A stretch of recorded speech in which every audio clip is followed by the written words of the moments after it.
Now, if those folks out on the street that Adriana interviewed are representative, many people blame Obama or even past President George Bush for the country's current problems. And though we have seen a slew of bad news out for Obama, just to give you a handful, his approval ratings are 43%. They used to be 69%. A New York Senate seat historically held by a Democrat went to a Republican for the first time since 1923.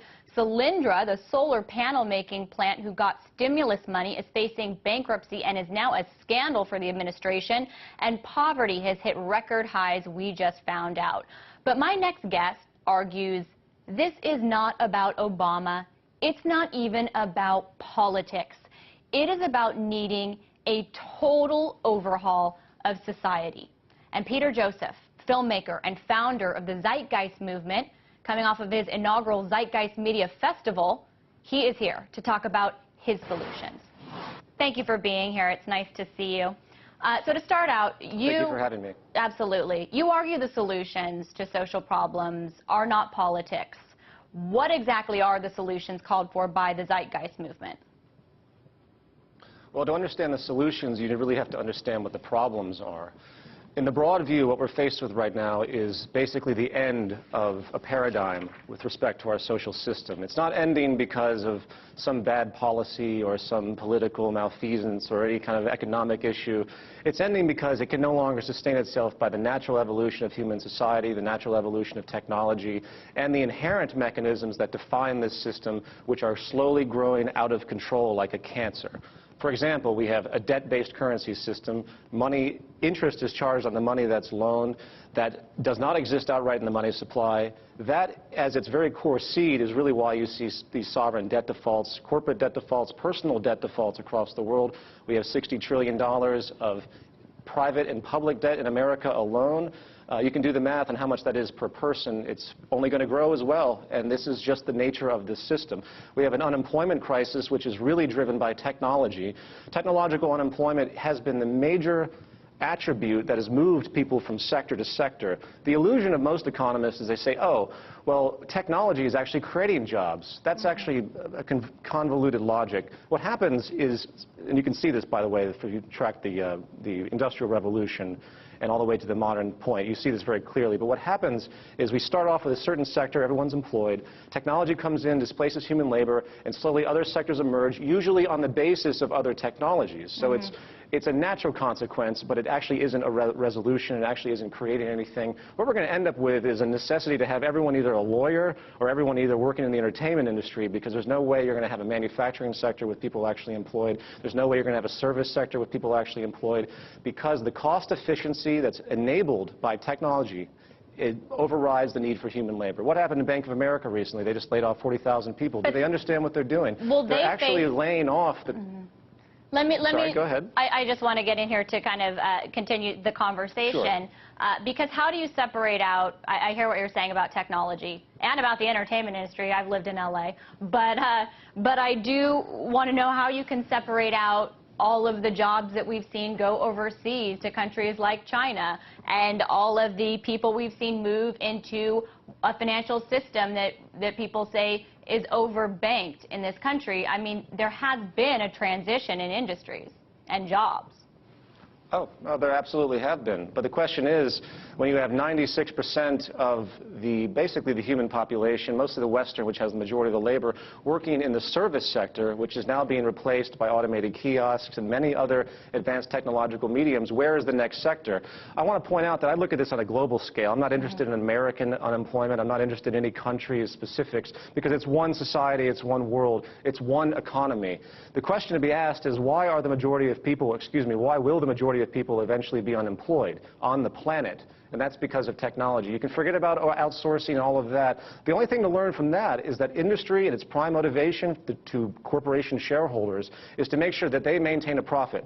So displacing human labor because of the cost efficiency enabled by technological automation is the contradiction of collapse of capitalism, that many economic theorists have talked about for the past 100 years, including John Maynard Keynes. Right. This is an inevitable evolution, and it's not going to stop. So you're saying the problem is capitalism. What are you saying is the solution? Well, the solution is a completely different reordering of how we actually engage materials, how we create production, and how people actually contribute to society. If you recognize this reality that the market system as we know it, which is the bedrock of the capitalist free enterprise system, whatever you want to call it, we recognize this phenomenon is phasing out. And mark my words, the jobs are not coming back across the board. They can't, because the system will not label it by its inherent logic. When you realize this, you start to open your mind up. You think to yourself, well, if technology can provide all of these tools to enhance production, by the way, just as a throw in here, technological unemployment is inverse to productivity across the world, which means the less people we have working in industry, the more we apply technology, the more production capabilities we actually have, which is amazing. So what this means is that we can use technology, we can free ourselves, create an entirely different social system based on maximizing our efficiency, hence our sustainability through advanced methods of production, and eventually providing for literally the entire human species if we put our mind to it and overcome all the traditionalized barriers that are stopping us because of this traditionalized notion we think is empirical in society. Okay, so you're calling for something really untraditional, but what is it? I mean, it kind of sounds like getting rid of capitalism and putting in what? Well, you can give it names. It's about appreciating a train of thought about what we're doing and how it can actually benefit human society and create the best public health and safety, providing for as many people on the planet as possible. So if you can give it a name, you can call it a resource-based economy or a resource-based economic model, because really what is the foundation of human society? It's resources. It's resources not only of the physical gold, food, and all of those attributes, it's also the mental resource. We have people living their lives wasting their lives as secretaries, wasting their lives in industries that don't produce anything, such as Wall Street and advertising. Can you tell me what they're actually producing that actually helps anybody directly? There really isn't anything. These are filler concepts that actually don't contribute. So if you take the approach that we live off of resources and you organize those resources, you make the most efficient production system you can based on what technical knowledge allows us to do, scientific understanding. You reorient society to let people actually engage in occupations that actually do something instead of spending all of our taking all of our scientists and putting them on military operations right now. They could be using that same engineering resource and mental capacity to benefit all the world's people and create a material abundance. No one could ever be starving on this planet. This is statistically proven, by the way, even with the current inefficiencies we have now. So to summarize, we have a resource-based economic model. It's a ground-up approach to resource management, and we make everything as efficient and productive as possible technically. Okay. No monetary evaluation, no monetary association, because all that does is interfere and cause more problems and limit our possibility. I want to keep this conversation going because I do want to hit on a number of things here. What about government? What does that look like? And well, what about individual freedoms? Well, let's ask yourself a question. What is individual freedom? Is walking into a job that you probably had no control over in the sense of your necessity for income, more or less a private dictatorship that people go into from 9 to 5? Is that freedom? Is freedom what you get money for to go and buy? Is it your freedom to go into a store and pick between 28 different varieties of cereal that you can choose from? What is freedom? Maybe the system that we talk about, if you... Go ahead. The system that we speak of actually will enable a level of freedom for human society never before seen. To answer your question about government, what is government? Government is really a failure of the economic system. What does a government do? They create laws to regulate economic functions, not to mention all the aberrations that come from the lack of economic efficiency that we have, meaning violence, meaning property crimes, which is the majority of it. They also engage in military operations against other sovereign nations so they can better themselves and protect themselves over time. That's basically only two things that government actually does, if you really sit down and look at it. Politicians have no technical orientation. They mirror value systems, and they manipulate people's values so people will identify with them and say, oh, I like them. Doesn't matter if they have a plan. None of these politicians running for the U.S. presidency have any plan whatsoever as far as what the unemployment issue really requires, the debt issue really requires, what the energy issue really requires, which are firmly technical. So government in the future will literally be the management of the planet, producing exactly what we can produce with the highest efficiency to benefit the world's people. This is what a true economic model would be. What is economics? It's defined in Greek as the management of a household. The planet is our household. A true economic model is proper, efficient management of this household, not the use of money as a commodity and all the distortion that has emerged from that process. But Peter, it sounds a little bit like this is a utopic vision of society. What is one example you have seen that you believe that this will work because you've seen it happen? Well, first of all, utopia assumes a finality. There's no such thing as a finality. We're just trying to update society to present-day knowledge. Remember, our notions of economics and politics are based on traditional ideas that go back hundreds, if not thousands of years. These are completely outdated social structures that do not resemble any of our scientific ingenuity at this point in time and our ability to actually care for the human population, which is what a society is supposed to do, right? The best example you can have are First Nations people that actually understood what it meant to live off the land. They understood the carrying capacity of their region.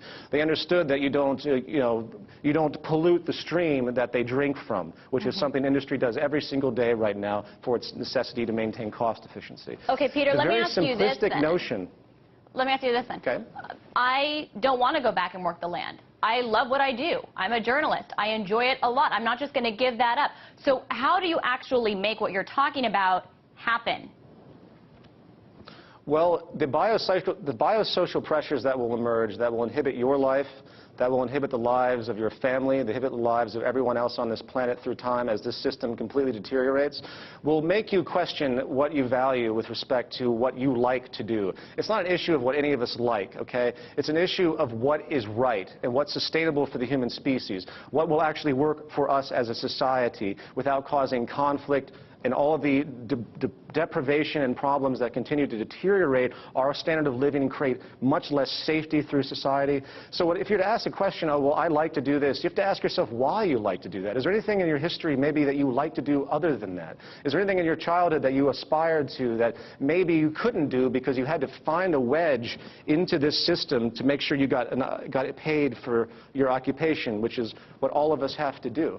So it's a kind of an open question. So I think when people begin to evaluate what's happening now, they will change their values. They will begin to see, well, maybe I should contribute to society. You're speaking to a person who worked at Wall Street and advertising, two of the most meaningless occupations on the planet. I know very much about values because I used to identify with those types of things. I asked myself, what am I doing?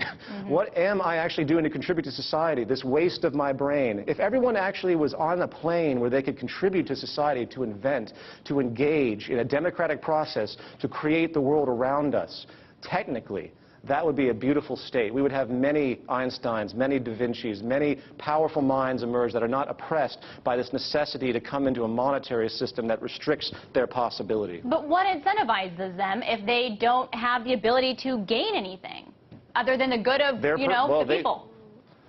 They're gaining much more than they'd ever gain in this system. They're gaining a peace of mind. They're gaining an understanding. They're gaining the resources that they need. They're gaining a community. They're gaining not a competitive, oscillating, defensive posture where you're always out for yourself in this primitive capitalist system that we have today, which, by the way, is a pseudo-social system because it's assumed by the invisible hand that everyone fighting amongst themselves is somehow going to manifest for the greater good, which is provably not the case.